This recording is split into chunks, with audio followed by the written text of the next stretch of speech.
Alright guys, today we're going to talk about improper integral. The upper and lower limit of an integral are given in this simple context. This bottom value of an integral is considered to be a lower limit, and then this upper value is considered to be an upper limit. Now, I noticed that I printed the one that says B is the lower and A is the upper, but I'm going to kind of switch them around. Let's call that A and let's call that B, because typically the lower value is always going to be smaller than the upper value, and then B goes after A in alphabetical order, so let's switch that around. So an integral is considered to be improper if either the upper or lower limit is infinity. So either the upper or the lower limit is infinity, then it's considered to be improper. So let me give you examples of improper integrals and how we deal with improper integral, or how we find a value, or how we determine some properties about them. So definitions. Let's say if you have your first proper integral implying that either the lower or the upper has to be infinity, let's make the upper infinity. So let's say if you're integrating where you have a number going to infinity, and perhaps this is the domain on the x-axis of some function with respect to dx, then according to by definition, this improper integral can be evaluated by thinking of it as the limit, as the upper value, this value right here, this upper value, that upper value goes to infinity. So make b run to infinity and then write the integral from a to b. And remember, b goes to infinity of f of x dx. Okay, that's how we deal with this sort of improper integral. Say if you have a lower limit that is infinity, then that is improper. Then the way how we deal with that is we think of it as the limit as a runs to negative infinity of a to b f of x dx. Now, what happens if you have both the lower and the upper being infinity? Well, in that case, then you will need to split it up into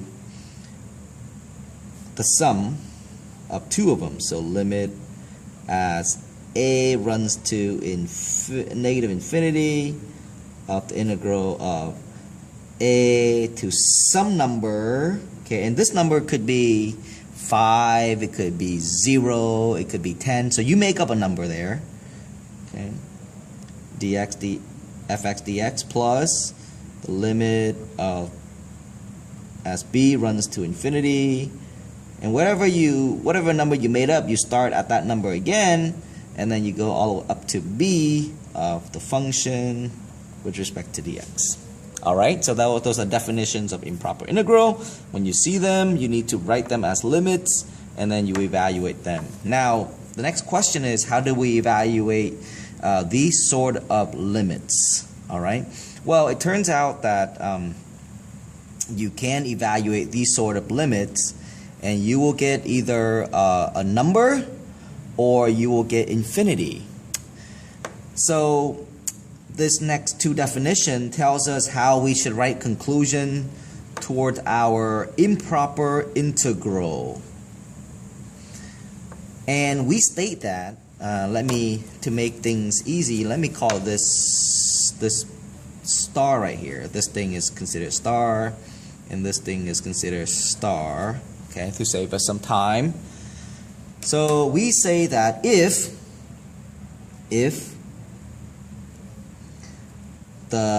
star, okay, if the limit of these integral, if star, which is the limit of these integral,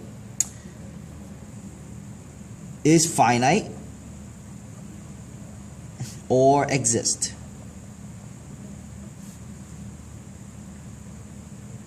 In other words, if you take these limits and they equal to a number, or they're finite, which means they equal to a number,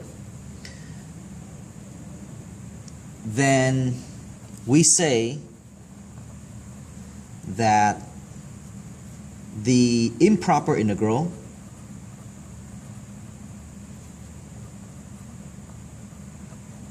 related to that limit converges.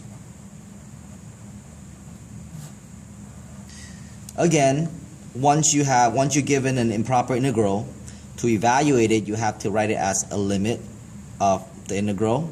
And if you evaluate that limit and it happened to be finite or it exists, means it equals to a number, then we conclude that the related improper integral converges. And if the limit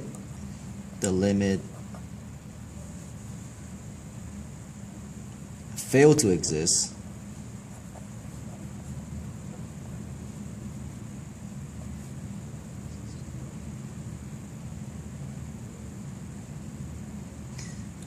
the improper integral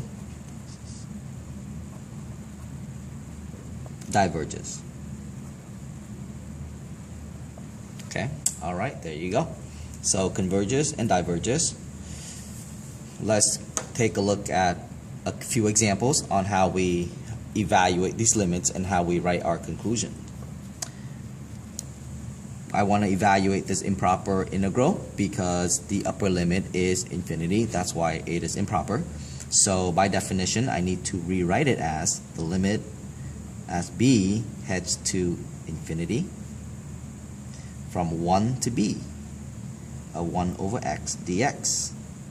Okay, so I'm going to go ahead and leave this alone for now. Leave that alone for now. I'm just going to evaluate what this integral is. So we know that that integral is ln of x, 1 over x ln of x. Evaluate that from 1 to b, and that equals to f of b minus f of 1, which equals to ln of b minus ln of 1. All right. And that equals to ln of b because ln of 1 equals to 0.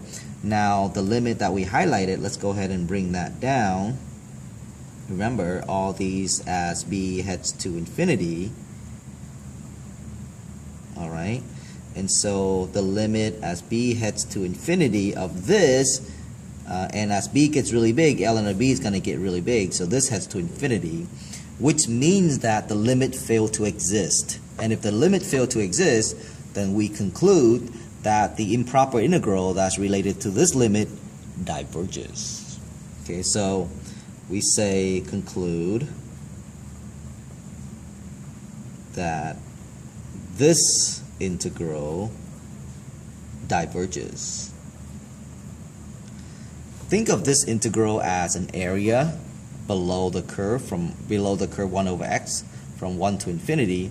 And it turns out that it diverges means that the area is actually really, really big when you try to find the area from 1 to infinity. That's what it means by diverging.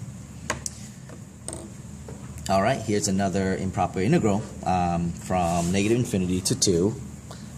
And we're going to see what it equals to. First, rewrite that as the limit. As notice that the lower limit is improper, so we go from a heading toward negative infinity, replace that with a to 2 of 2 over x squared plus 4 dx. Alright, so let's go ahead and leave this alone for now, and let's just worry about what this integral is.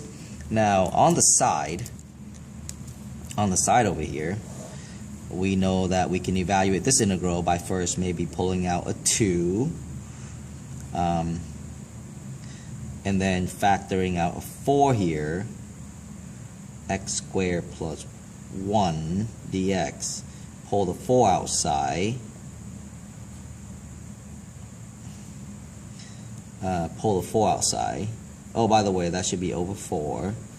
And then this turns into x over 2 squared. Hopefully this should not be the first time you see something like this. Okay, and that's 1/2. So in order to integrate this, you make a u sub. So u equals to x over 2 du equals to 1 over 2 dx. So from that, we know that 2 du equals to dx. That's what we're going to use for substitution. So replace 2 du for dx. Okay, that goes in there. And if we make that replacement and replace x over 2 with u, so that goes in there. So I'm going to get 1/2 was originally there. Replace dx with 2 du, and then replace x over 2 with u plus 1. The integral of that is going to be tangent of inverse of u, and then replace what u is, which is x over 2. So tangent inverse of x over 2 evaluated from a to 2. So a to 2. So I did that integral, which that's what I got.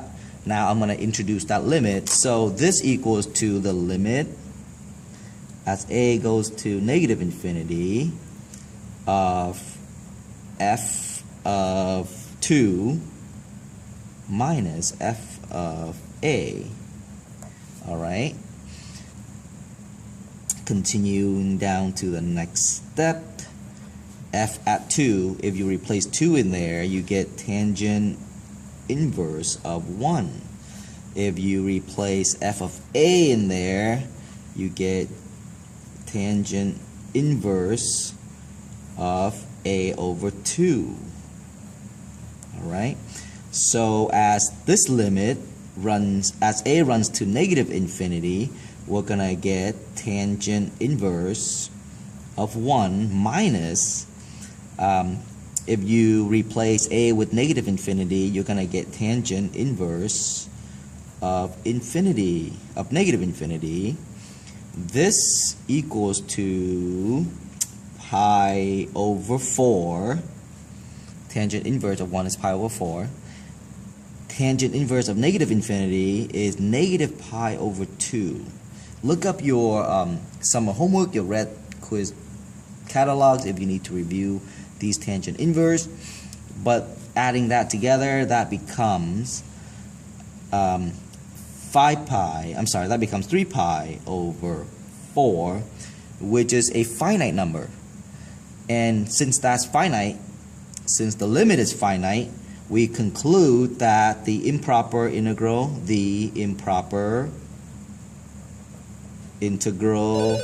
converges.